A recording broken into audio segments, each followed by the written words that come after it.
Okay, अब हम देखने वाले हैं disease of the urethra and पीनस। सबसे पहले सर्जिकल एनाटॉमी ऑफ यूरेथ्रा देखते हैं। तो फीमेल यूरेथ्रा होता है इट इज़ 3 to 4 सेंटीमीटर और मेल यूरेथ्रा होता है 18 to 21 सेंटीमीटर।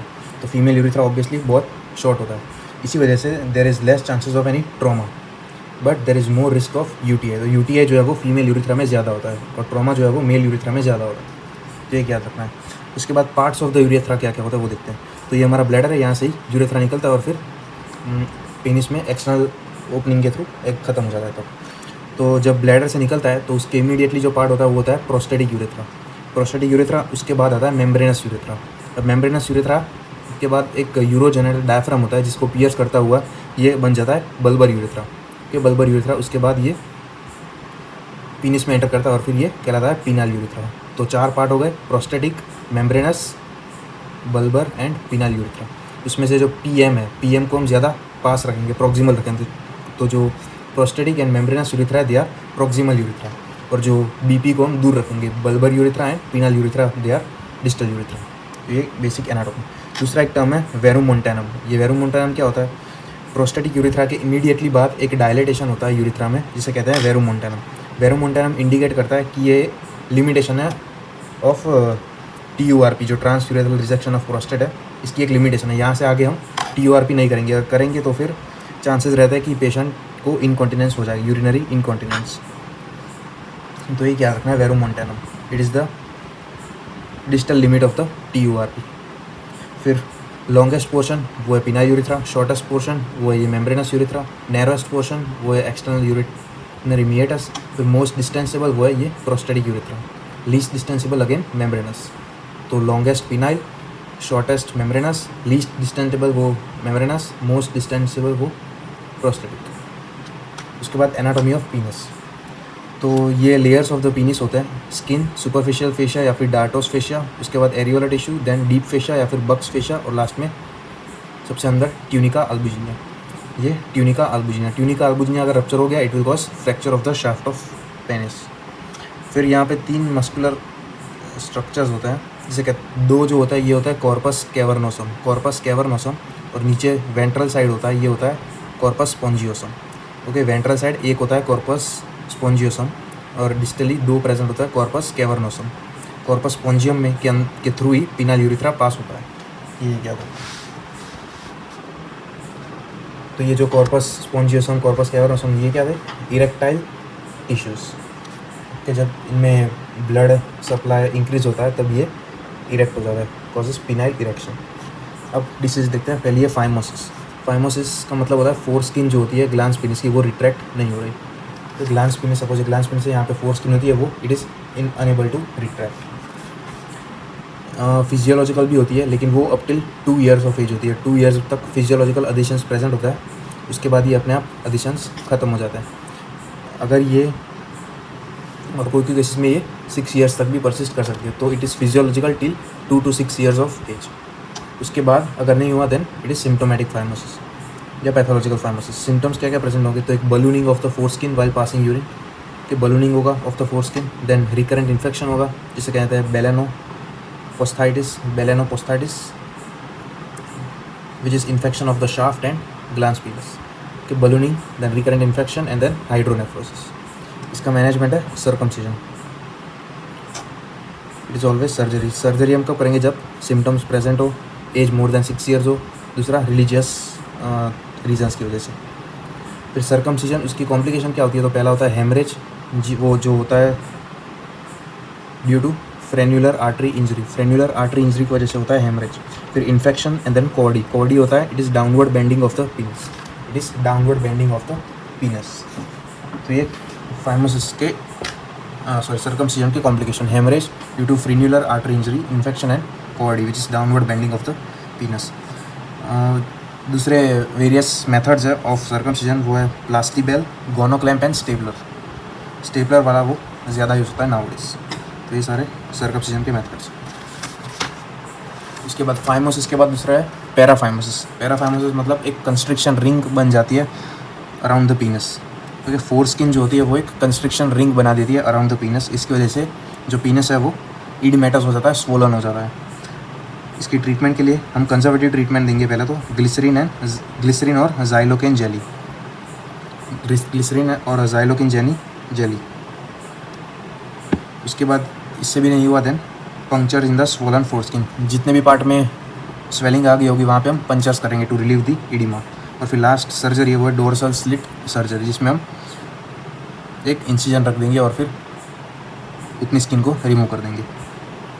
तो 3 मेथड हो गए, ग्लिसरीन और ज़ाइलोकेन जेली, फिर puncturing of the swollen skin and then dorsal slit surgery, तो फाइमोसिस और पैराफाइमोसिस।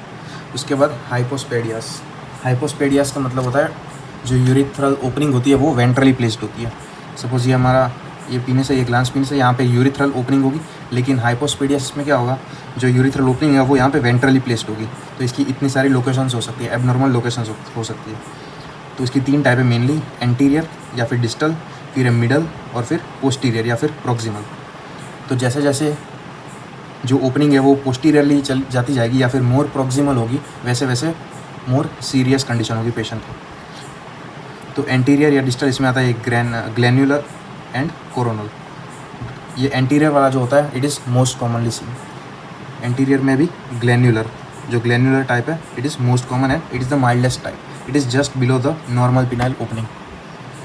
फिर सेकंड नंबर पे कोरोनल या फिर सब कोरोनल टाइप। ग्लैन्युलर के बाद ये कोरोनल या फिर सब कोरोनल टाइप, ये ग्लैन्युलर के कंपेयर में ज़्यादा सीवियर होगा। फिर ये लास्ट में perineal. Perineal is the most severe type. इसमें क्लिनिकल फीचर्स क्या होंगे, तो एक तो downward streaming of the urine होगा कि यहाँ पे यूरिथ्रल ओपनिंग है तो फिर downward streaming of the urine होगा। उसके फिर दूसरा इनफर्टिलिटी हो सकता है, इनफर्टिलिटी होगा, डिफ़िकल्टी ड्यूरिंग इंटरकोर्स, ये सारे क्लिनिकल फीचर्स होंगे। ऑन एग्जामिनेशन हमें कॉडी देखने को मिल सकता है which is more pronounced during erection. Cardi is downward bending of the penis, it is more pronounced on erection.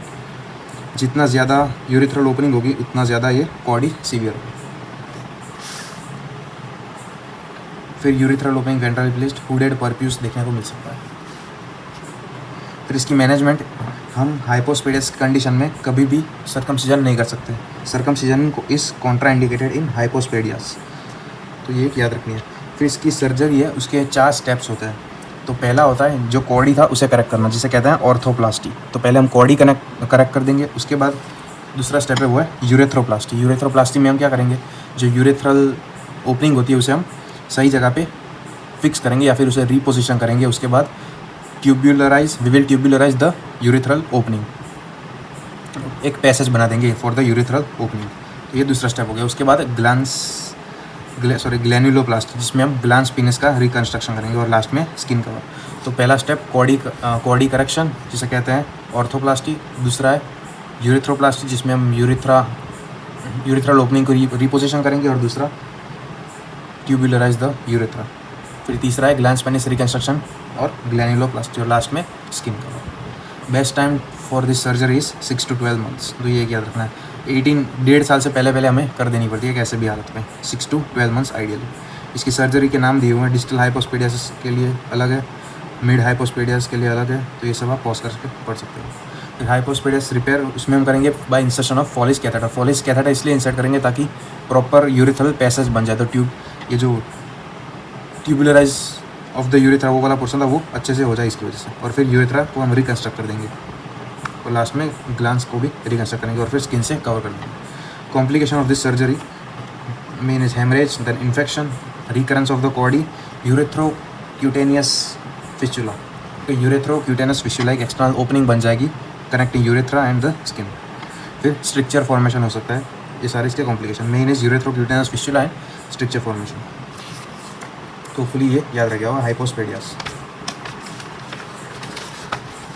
उसके बाद एक्टोपा वैसी, इसका दूसरा नाम है ब्लैडर एक्स्ट्रोफी। ब्लैडर एक्स्ट्रोफी मतलब ब्लैडर जो है वो बाहर आ गया है। तो इसमें ये पेशेंट में नॉर्मली बच्चे ही होते हैं, इनमें एंटीरियर एब्डोमिनल वॉल एब्सेंट होती है। तो इसकी वजह से ब्लैडर जो है वो हमें एंटीरियरली देख सकते हैं हम उसे। तो ब्लैडर और urine dribbling we can directly see. इसमें दूसरा होता है कि प्यूबिक डायस्टेसिस इज सीन, मतलब जो प्यूबिक बोन होता है वो सेपरेट होता है। नॉर्मली एक ही प्यूबिक बोन होता है, लेकिन इसमें प्यूबिक डायस्टेसिस इज सीन, जिसमें सेपरेट प्यूबिक बोन्स होते हैं। इसके ट्रीटमेंट के लिए हम करेंगे इलियाक ऑस्टियोटोमी। ओके, तो ये एक इंपॉर्टेंट क्वेश्चन है। इलियाक ऑस्टियोटोमी हम करेंगे for this pubic diastasis, iliac osteotomy. दूसरे मेल में अनडिसेंडेड टेस्टिस देखने को मिलता है, फीमेल में बिफिडा क्लिटोरिस देखने को मिलती है, कंजेनिटल इंग्वानल हर्निया देखने को मिलता है, दोनों में मेल और फीमेल में। कि इसकी जो ऑपरेशन होती है वो भी एक मल्टी स्टेज प्रोसीजर होती है, मल्टी स्टेज सर्जरी होती है और it is very bad prognosis. तो ये एक्टोपिया वेसिकी, ब्लैडर एक्स्ट्रोफी जिसमें एंटीरियर एब्डोमिनल वॉल एब्सेंट होती है, जिसमें ब्लैडर और यूरिन ड्रिबलिंग हम डायरेक्टली देख सकते हैं। ये याद रखना है प्यूबिक डायस्टेसिस, इसकी ट्रीटमेंट के लिए इलियाक ऑस्टियोटोमी। फिर ये दूसरे additional feature undescended testis, bifida clitoris and congenital inguinal hernia. फिर उसके बाद यूरेथ्रल ट्रॉमा, तो ये सारे पीनिस के जो कंडीशंस थी वो हो गई। अब देखते हैं यूरेथ्रा की कंडीशंस। तो पहला है यूरेथ्रल ट्रॉमा। तो यूरेथ्रा के दो पार्ट्स बताए थे मेन, प्रोक्सिमल और एक डिस्टल। जो प्रोक्सिमल था उसमें PM prosthetic and membranous, distal था वो बीपी बल्बर एंड पिनल। तो पहले प्रोक्सिमल यूरेथ्रा की इंजरी। प्रोक्सिमल यूरेथ्रा उसकी मैकेनिज्म ऑफ इंजरी है secondary to the pelvic fracture, क्योंकि पेल्विस के ज़्यादा क्लोज होता है तो it is secondary to pelvic fractures. इसमें हमें डीप पेरिनियल हिमेटोमा देखने को मिलता है which involves abdominal wall and it is restricted to upper 1/3 of the thigh due to fascia lata attachment. ये थाई है, यहाँ पे फेशियल आटा अटैचमेंट आ जाता है, इसकी वजह से जो हिमेटोमा है वो अपर 1/3 ऑफ द थाई तक ही लिमिट रहता है। उसके बाद एक साइन देखने को मिलती है वेरमुटेन साइन। वेरमुटेन साइन जिसमें हमें हाई राइडिंग प्रोस्टेट या फिर फ्लोटिंग प्रोस्टेट फील होता है ऑन डिजिटल रेक्टल एग्जामिनेशन। तो ये तीन चीज़ें याद रखनी है। Mechanism of injury secondary to pelvic fracture, उसके बाद डीप पेरिनियल हिमेटोमा जो इन्वॉल्व क्या करता है abdominal wall and it is restricted to upper 1/3 of the thigh due to fascia lata attachment. फिर ये verumontanum sign which is high riding और floating prostate. उसके बाद डिस्टल यूरेथ्रा की इंजरी, इसकी मैकेनिज्म ऑफ इंजरी है वो है स्ट्रेडल इंजरी, जिसमें पीनिस को है वो एक डायरेक्ट हिट लगता है, इसकी वजह से पीनल यूरेथ्रा या फिर बल्बर यूरेथ्रा को डैमेज होगा। तो ये हमें देखने को मिलता है इन जॉकी, जो हॉर्स जॉकी होते हैं, जो हॉर्स राइड करता है, उनमें ये ज़्यादा देखने को मिलता है। इसमें direct hit to the penis और when the urethra gets compressed between hard structure, urethra compress हुआ या फिर डायरेक्ट इम्पैक्ट होगा ऑन द पेनिस। इसमें तो secondary of to pelvic fracture, लेकिन इसमें ये स्ट्रेडल इंजरी। इसमें पेशेंट है बटरफ्लाई हिमेटोमा या फिर superficial haematoma involving penis and the scrotum. तो इसमें डीप पेरिनियल और इसमें सुपरफिशियल या बटरफ्लाई।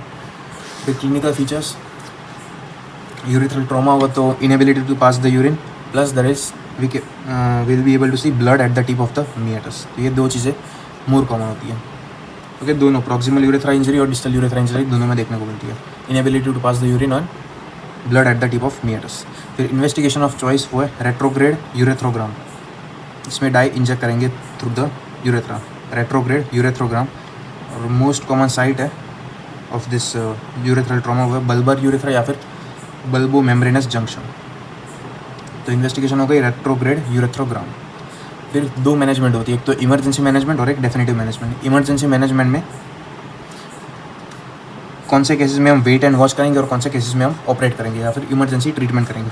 तो अगर पेशेंट एसिम्टोमेटिक होगा और दूसरा ब्लैडर एम्प्टी होगा, या सॉरी एम्प्टी नहीं, ब्लैडर फुल नहीं होगा, तब हम वेट एंड वॉच करेंगे, जिसमें हम पेशेंट को और एक बार यूरिनेशन का के लिए भी कहेंगे कि एक बार यूरिन पास करके देखिए।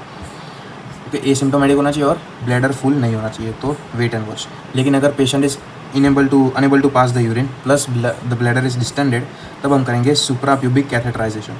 सुप्राप्यूबिक कैथेटराइजेशन ये एक इमरजेंसी मैनेजमेंट है। फॉलिस कैथेटराइजेशन इसलिए नहीं करेंगे ताकि सपोज अगर इनकम्प्लीट या पार्शियल ट्रॉमा हो या पार्शियल टीयर हो ऑफ द यूरेथ्रा, तो अगर हम फॉलिस इंसर्शन करेंगे तो we can convert it into complete या फुल टीयर। तो इसलिए हम फॉलिस कैथेटर यूज़ नहीं करते, सुप्राप्यूबिक कैथेटराइजेशन करते हैं। दूसरी एक इंपॉर्टेंट चीज़ कि every case of urethral trauma will eventually convert into urethral structure. तो मतलब यूरेथ्रल ट्रॉमा हुआ है तो ultimately it will develop into urethral structure. तो डेफिनेटिव मैनेजमेंट जो हमें करना होता है वो हमें यूरेथ्रल स्ट्रक्चर का करना होता है। तो इसमें तीन मैनेजमेंट आता है। पहला है शॉर्ट या इनकम्प्लीट स्ट्रक्चर के लिए, जिसमें हम करते हैं ऑप्टिकल या विजुअल इंटरनल यूरेथ्रोटोमी, जिसमें हम कैमरा के थ्रू अंदर जाएंगे थ्रू द यूरेथ्रा, जो पिनल ओपनिंग होती है उसके थ्रू जाएंगे और उसके बाद हम जो भी डैमेज पार्ट होगा उसे हम रिमूव कर लेंगे, यूरेथ्रोटोमी। तो ऑप्टिकल और विजुअल इंटरनल यूरेथ्रोटोमी ये हम करते हैं शॉर्ट एंड इनकम्प्लीट स्ट्रक्चर के लिए। इनकम्प्लीट तक और शॉर्ट इसलिए ताकि हम जो गाइड वायर होता है वो हम पास कर सकें। तो ये पहली ट्रीटमेंट। दूसरा है एंड टू एंड एनास्टोमोसिस, ये हम करते हैं for short segment and complete structure. Okay, इसमें हम कंप्लीट स्ट्रक्चर हो सकता है प्लस शॉर्ट होना चाहिए, जो एंड्स होता है वो अप्रॉक्सीमेट होने चाहिए। तो हम एंड टू एंड एनास्टोमोसिस पहले इतने पार्ट को हम रिमूव कर देंगे और उसके बाद फिर इन्हें सूचर कर लेंगे। फिर तीसरी ट्रीटमेंट है अगर लॉन्ग सेगमेंट यूरेथ्रल ट्रॉमा हुआ दैन हम क्या करेंगे, यूरेथ्रोप्लास्टी। तो जो सपोज ये वाला ट्रॉमा वाला पार्ट है इसे तो हम रिमूव कर देंगे, प्लस ये जो बहुत बड़ा गैप हुआ उसे हम उसमें हम ग्राफ्ट प्लेस कर देंगे। तो ग्राफ्ट हम यूज़ करेंगे बक्कल म्यूकोसा। अगर बक्कल म्यूकोसा यूज़ किया तो उस टेक्निक का नाम है बारबाग्लिस टेक्निक। बक्कल म्यूकोसा यूज़ करता है बारबाग्लिस टेक्निक में। दूसरा या फिर पिनाइल फोर स्किन भी यूज़ कर सकते हैं। तो 3 मेथड हो गई, एक ऑप्टिकल या विजुअल इंटरनल और urethrotomy for short and incomplete stricture, दूसरा end to end anastomosis for short and complete stricture, फिर urethroplasty for long segment strictures, जिसमें ग्राफ यूज़ करेंगे buccal mucosa known as Barbagli's technique या फिर phenyl four skin. तो ये था urethral trauma के बारे में। उसके बाद fracture of the shaft of penis, ये होता है due to trauma to the penis during intercourse. Clinical features, popping sound सुनने को मिलता है, प्लस जो पीनिस है वो फ्लैसिड हो जाता है। इसमें इंजरी होती है टू द कॉर्पोरा, जो कॉर्पोरा कैवर्नोसम था, कॉर्पोरा स्पॉन्जियोसम था, उसमें इंजरी होती है, प्लस ट्यूनिका अल्बुजिनिया उसमें भी इंजरी होती है। इसमें एग प्लांट डिफॉर्मिटी देखने को मिलती है, इस तरीके की डिफॉर्मिटी, एग प्लांट डिफॉर्मिटी। इसका मैनेजमेंट होता है, जितना भी हिमेटोमा होता है उसे हम इवैक्यूएट करेंगे, plus repair of the corpora and tunica albuginea. ये fracture of shaft of penis, ये एग प्लांट डिफॉर्मिटी याद रखना है। फिर posterior urethral valve, normal urethra में कोई वाल्व प्रेजेंट होता ही है, लेकिन कोई केसेस में पोस्टीरियरली यूरेथ्रल वाल्व प्रेजेंट होता है। It is seen only in the males, they are one way valve, तो इसकी वजह से यूरिन जो है वो पास नहीं हो पाता। तो इसका क्लासिफिकेशन है जो है यंग्स क्लासिफिकेशन, लेकिन इतना इंपॉर्टेंट नहीं है, सिर्फ नाम याद रखना, यंग्स क्लासिफिकेशन, जिसमें 3 टाइप होते हैं। फिर क्लिनिकल फीचर्स में रिकरेंट यूटीआई देखने को मिलेगा, यूरिन पास नहीं हो सकता, इसकी वजह से हमें obstruction of the urine outflow, hydronephrosis देखने को मिलेगा। देन डायग्नोसिस के लिए हम करेंगे प्री नेटल अल्ट्रासाउंड या फिर मिक्चुरेटिंग सिस्टोयूरेथ्रोग्राम के MCU, मिक्चुरेटिंग सिस्टोयूरेथ्रोग्राम या फिर प्री नेटल अल्ट्रासाउंड। दोनों में हमें की होल डिफेक्ट इज सीन, दोनों में की होल डिफेक्ट देखने को मिलता है। कि इन्वेस्टिगेशन का नाम याद रखना, MCU micturating cystourethrogram and prenatal ultrasound, जिसमें की होल डिफेक्ट देखने को मिलता है, इस तरीके का की होल डिफेक्ट देखने को मिलता है। मैनेजमेंट इसकी एंडोस्कोपिक फल्ग्रेशन, जो वाल था उसे हम बर्न कर देंगे सिंपली, एंडोस्कोपिक फल्ग्रेशन। फिर है पेरोनिस डिसीज, इसमें कैल्सिफिक डिपोजिशन हो जाता है इन द कॉर्पोरा कैवर्नोसम। जो कॉर्पोरा कैवर्नोसम था आगे की डिस्टल साइड, वहाँ पे कोई एक साइड में कैल्शियम डिपोजिशन हो जाता है, इसकी वजह से कैल्सिफिकेशन होगा। तो क्या होगा, ये कॉर्पोरा कैवर्नोसम वो एक साइड बेंड हो जाएगा, तो ये पूरे पेनिस को एक साइड बेंड कर देगा। तो ये Peyronie's disease. Etiology idiopathic, plus it is IgG4 mediated. और दूसरी IgG4 मीडिएटेड कंडीशन है वो है Riedel's thyroiditis and fibrosing pancreatitis. तो ये केसेस में भी हमें पेरोनिस डिसीज देखने को मिल सकती है। और लास्ट है वो ट्रॉमा, तो ये इडियोपैथिक होता है, IgG4 mediated and trauma. Clinical features पहले बताया, penis bend towards one side, towards the side of the plaque, difficulty intercourse, band is visible when the penis is erect. Sometimes जो calcific प्लैक्स होता है वो भी फेल्ट हो सकते हैं। इन्वेस्टिगेशन इज CT और MRI। इसमें 2 फेजेस होते हैं, एक्टिव और स्टेबिलाइजेशन। एक्टिव में जो बैंड है वो कॉन्स्टेंटली इंक्रीज होता रहता है, और स्टेबिलाइजेशन में बैंड वो कांस्टेंट रहता है। मैनेजमेंट इसकी ड्रग से मैनेज करेंगे बाय कैल्शियम चैनल ब्लॉकर्स।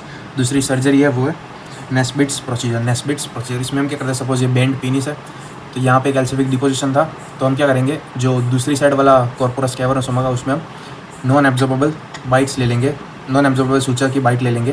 तो इसकी वजह से यहाँ पे फाइब्रोसिस होगा, और ये यहाँ पे जो बैंड था उसे काउंटर बैलेंस कर देगा, तो इसकी वजह से पेनिस जो है वो स्ट्रेट हो जाएगा। तो ये नेस्बिट इसमें हम बाइट्स लेंगे ऑफ नॉन एब्जॉर्बेबल सूचर, इसकी वजह से फाइब्रोसिस होगा और वो काउंटर बैलेंस कर देगा बैंड को। तो ये नेस्बिट्स प्रोसीजर, और ड्रग्स में कैल्शियम चैनल ब्लॉकर्स। ये पेरोनिस डिसीज, ये याद रखना है, IgG4 मीडिएटेड। दूसरी conditions fibrosing pancreatitis and Riedel's thyroiditis. फिर है priapism, it is prolonged erection of the penis for more than 4 hours. अगर मोर देन 4 आवर्स हुआ देन उससे कहेंगे हम प्रायापिज्म। अगर मोर देन 6 आवर हुआ then it can cause ischaemia and necrosis also. इसके 2 टाइप हो सकते हैं, high flow priapism and low flow और इस्केमिक प्रायापिज्म। हाई फ्लो में जो आर्टीरियल फ्लो होता है वो इंक्रीज हो जाता है, और लो फ्लो या इस्केमिक में जो वीनस आउटफ्लो होता है वो कम हो जाता है। इन शॉर्ट ब्लड पीनिस में रहना चाहिए, इसकी वजह से ये इरेक्शन होगा पीनिस का। तो हाई फ्लो में increase arterial blood flow and low flow में डिक्रीज वीनस आउटफ्लो। कॉजेज है हाई फ्लो के, वो है secondary to the trauma, secondary to the papaverine injection जो हम इरेक्टल डिस्फंक्शन में यूज़ करेंगे। फिर सेकेंडरी टू स्पाइनल इंजरी की वजह से कांस्टेंट वेजोडाइलेशन होगा, तो ज़्यादा ब्लड आएगा। तो ये 3 कॉज होगा, trauma, papaverine injection and spinal injury. जो हाई फ्लो होता है वो पेनलेस होता है, प्लस इसमें अगर हम पिनाइल ब्लड गैस एनालिसिस करेंगे देन ऑक्सीजनेटेड ब्लड मिलेगा, obviously due to arterial blood flow इसकी वजह से। फिर लो फ्लो में वीनस आउटफ्लो ऑब्स्ट्रक्शन होगा, इसके कॉजेज है एक तो चिल्ड्रन में देखने को मिलता है sickle cell anaemia and leukaemia. दूसरा ये जो लो फ्लो इस्केमिक प्राइपिज्म है वो पेनफुल होगा, प्लस इसमें ब्लड गैस एनालिसिस करेंगे पिनाइल ब्लड गैस एनालिसिस तो उसमें डीऑक्सीजनेटेड ब्लड दिखेगा। इन्वेस्टिगेशन ऑफ चॉइस हुआ एंजियोग्राफी। मैनेजमेंट है इट इज़, हम पहले पेशेंट को सीडेट करेंगे, उसके बाद इंजेक्ट करेंगे एड्रेनालिन या फिनाइलेफ्रिन जो क्या करेगा वेजो कंस्ट्रिक्शन करवाएगा, इसकी वजह से ब्लड फ्लो कम होगा। अगर ये फेल हुआ देन हम शंट सर्जरी करेंगे, और 2 टाइप की शंट सर्जरी है, grey hack shunt and winter. Grey hack shunt में कॉर्पोरो सफेनियस वेन से जॉइंट कर देंगे, और दूसरा है विंटर कॉर्पोरा ग्लैन्युलर शंट। तो ये 2 shunt surgery, grey hack and winter. फिर तीसरा अगर ये भी फेल हुआ देन एम्बुलाइजेशन, ये भी कर सकते हैं। फिर उसके बाद टॉपिक है पिनाइल कैंसर, तो ये भी बहुत important topic. Phenyl cancer most common type जो होता है वो होता है स्क्वामस सेल कार्सिनोमा, जिसमें हमें केराटिन पल्स देखने को मिलता है। ये एक इंपॉर्टेंट चीज़, keratin pearls squamous cell carcinoma. दूसरी प्री मैलिग्नेंट कंडीशंस है ऑफ पिनाइल कैंसर, वो है बोवेंस डिसीज जो शाफ्ट में देखने को मिलती है, फिर एरिथ्रोप्लेसिया ऑफ क्वेवार्ट जो ग्लैंड्स में देखने को मिलती है, balanitis xerotica obliterans genital warts due to HPV infection, leukoplakia, ये सारी प्री मैलिग्नेंट कंडीशन है। इसमें हमें रेडिश पेप्यूल्स देखने को मिलते हैं या फिर सनबर्न्ट एरिया, तो ये premalignant condition. Bowen's disease याद रखना है, एरिथ्रोप्लेसिया ऑफ क्वेवार्ट, और ये genital warts due to HPV infection. Most common gene जो अफेक्टेड होता है वो होता है P53 जीन। दूसरा एक variant of the penile cancer Buschke Lowenstein tumour, कि इतना इंपॉर्टेंट नहीं है, ये उतना हाईली विरुलेंट नहीं, ज़्यादा सीरियस ट्यूमर नहीं है। क्लिनिकल फीचर में फाउल स्मेलिंग देखने को foul smelling, then ulcer proliferative growth, 40 to 50% cases में इंग्वाइनल लिम्फ नोड इन्वॉल्व होते हैं और इन्फेक्शन देखने को मिलता है। तो ulcer proliferative growth, foul smell, inguinal lymph node involvement. Diagnosis हम करेंगे by incisional biopsy, we will avoid the necrotic area, तो इंसिशनल बायोप्सी लेंगे but will avoid the necrotic area. अगर लिम्फ नोड एनलार्ज हुआ तो FNAC वो भी करेंगे। स्टेजिंग के लिए MRI, इसकी स्टेजिंग का नाम है Jackson staging for phenyl cancer. इसमें 4 स्टेजेस है, फर्स्ट में स्किन इज इन्वॉल्व, सेकंड में कॉर्पोरा इज इन्वॉल्व, थर्ड में यूरेथ्रा इज इन्वॉल्व एंड 4 में एडजेसेंट स्ट्रक्चर्स आर इन्वॉल्व। तो skin, corpora, urethra and adjacent structures.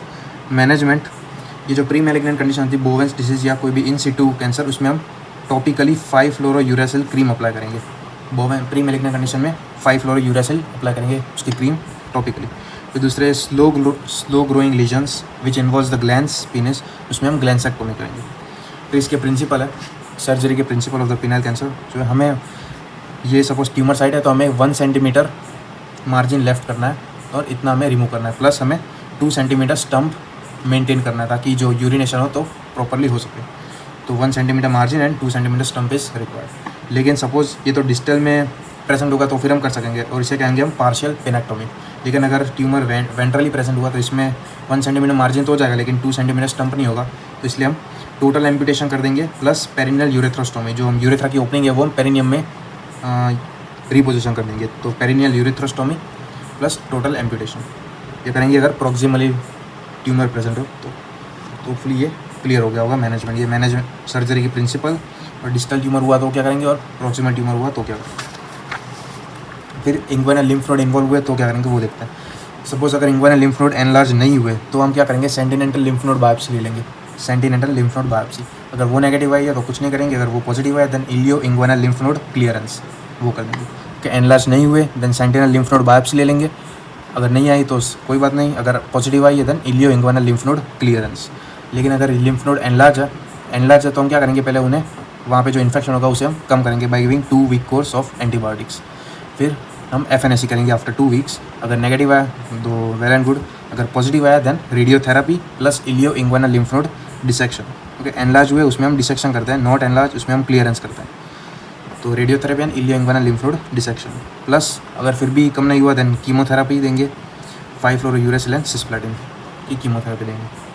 तो ये इंग्वाइनल लिम्फ नोड की मैनेजमेंट। फिर जो इंग्वाइनल लिम्फ नोड स्टेटस होता है it is the most important prognostic factor और most common cause of death it is erosion of the femoral और iliac vessel due to the involve lymph node. Lymph node involve होगा उसकी वजह से erosion होगा of the femoral and iliac vessels. तो ये एक most common cause of death and penile cancer.